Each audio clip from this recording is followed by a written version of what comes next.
All right, we'll play some sound from my interview just last Friday. We'll play some sound on that.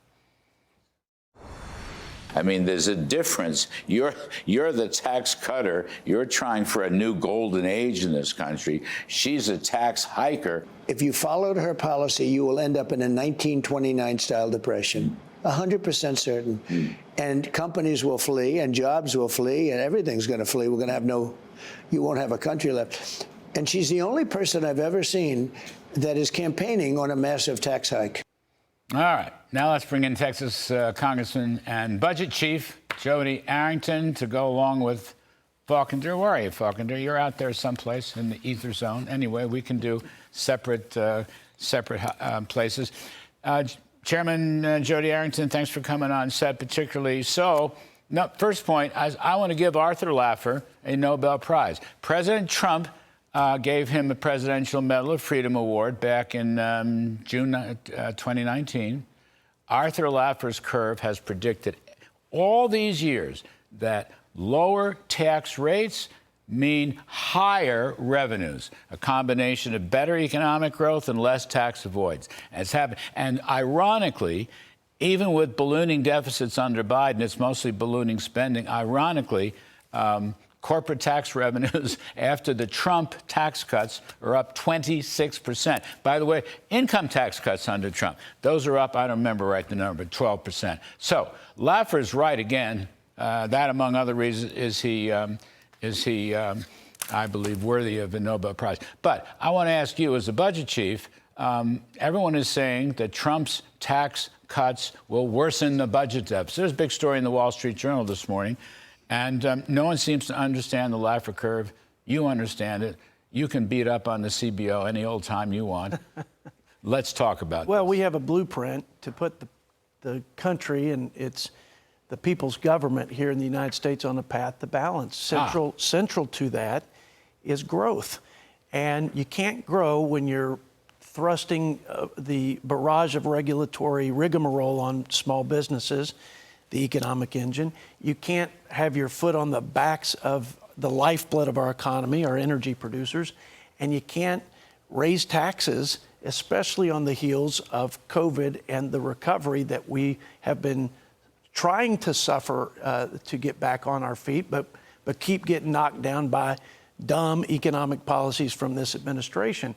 So unleashing prosperity again with the same formula that I love that phrase. I should have used it. Unleashing prosperity. I love that. Well, it was unprecedented. The 2017 Trump tax cuts, along with deregulation, America First policies, and not paying people not to work, but incentivizing work-capable people to get back into the marketplace, taken together, gave us record revenues. And by the way, if we increase the GDP by 1%, that's $3 trillion towards deficit reduction. And about, I don't know, 20, I think, close percentage points from the debt to GDP, now at highest levels. Which is really the key. You want to get debt to GDP down. You want to get deficits to GDP down, but you want to get them down in absolute terms. Just a quick question before I get Faulkender. Is your committee working on this balanced budget plan? Is it twice. Is it a broader effort? We've passed it twice out of committee. We base it on James Madison's comment that a public debt is a public curse and the worst of its kind in a Republican form of government. Our founding fathers knew the sinister threats of debt. And as we look at conflicts in the Middle East, as we look at the natural disasters hitting our country, as we look at the misappropriation and misuse of monies where we're spending tens of billions on illegal immigrants instead of helping our fellow citizens, we've got to right-size this federal government. We've got to get rid of the COVID bloat. We've got to reform entitlements. We've got to root out the $236 billion in fraudulent spending in healthcare and welfare. Larry, it's a long list. It's all in the plan, and central again is growth. All right, let's get Faulkender in here. Faulkender, you and that fancy think tank you work for, are you guys working on a balanced budget plan? As Chairman Jodey Arrington is suggesting, it would be a pro-growth plan. It would include the tax cuts, but it would also have a sizable volume of spending. I'll call them savings or restraint, whatever. Actually, Mr. Trump on the campaign trail, recently has been talking about spending cuts, including, I might add, obligated but unspent, that misnamed Inflation Reduction Act. He's enlisted Elon Musk. I don't know whether you've had any contact with Musk, but that's going to be a spending restraint as well. And then you have the Laffer curve and the tax cuts. So, Faulkender, what are you cooking up? Yeah, you've got all of that, Larry, plus add in, as you said, deregulation, unleashing American energy abundance. Right. And the combination of all of those things make us the most competitive place in the world to do business. If you have if you have a Kamala Harris corporate income tax increase, businesses are going to move abroad. Couple that with all of the regulations that she and Joe Biden have implemented, and you're making it difficult to do business here. If we unleash the American economy by having low-cost energy, a low-cost regulatory environment, lower taxes, a growing labor force because we're paying people to work instead of paying people to not work, the combination of those things can lift growth. And as Chairman Arrington said, if we can get another point per year out of GDP growth, that's $3 trillion over the budget window that we can use to pay for a lot of these things.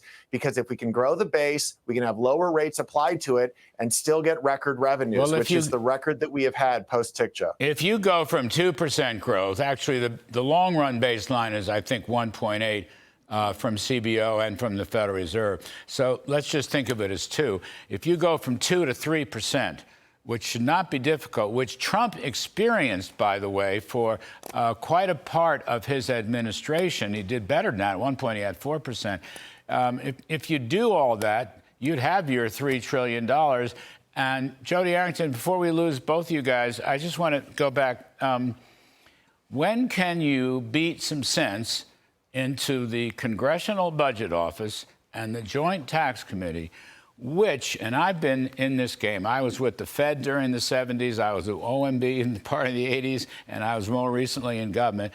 They have always gotten this wrong. They have never adopted anything like the Laffer curve. So you get these goomba stories in the newspapers that Trump's tax cuts are what causing the deficit, not Kamala's spending, and not her tax. I mean, what would a $5 trillion tax hike do to the economy? Really? Seriously? $5 trillion? What would that do to you? You wouldn't get 2%.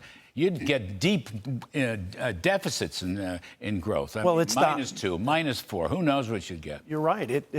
We know because we have the Joe Biden, Kamala Harris 10-year budget right alongside our budget that puts us on a path to balance. What was her 10-year budget? Her 10-year budget adds $17 trillion to the debt. It's the highest sustained levels of taxes, spending, and borrowing in the history of the country. And she's at it again. She wants more of the same. She wants more of the same. We can't be wedded to the CBO score. They were off by $1 trillion over 6 years. They're always wrong. On the tax cuts. They scored Trump's corporate tax as a big revenue loser. So now look, again, from the newspaper this morning, we're still inside the 10-year window, which is how they score these things. That's right. And we are still producing huge revenue surpluses from his corporate tax cuts, and they won't acknowledge it. Each year they make long-term projections. They have been wrong every single year. And no, it's a scandal. Somebody should do something about the Congressional Budget Office, that's the official government scorekeeper, or the Joint Tax Committee, which is their little sidekick, and they're always wrong also. Last word.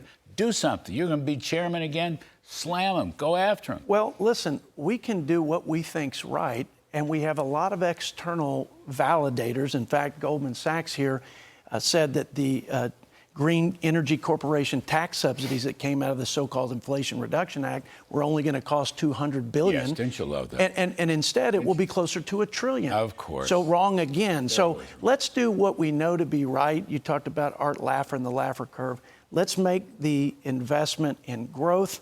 Let's get some of the government burden off the backs of the guys. Arthur needs the Nobel Prize. You can do anything about that. It's a little late. It's going to come out next week, but you should pitch in on that. In all seriousness, okay, we got to get it.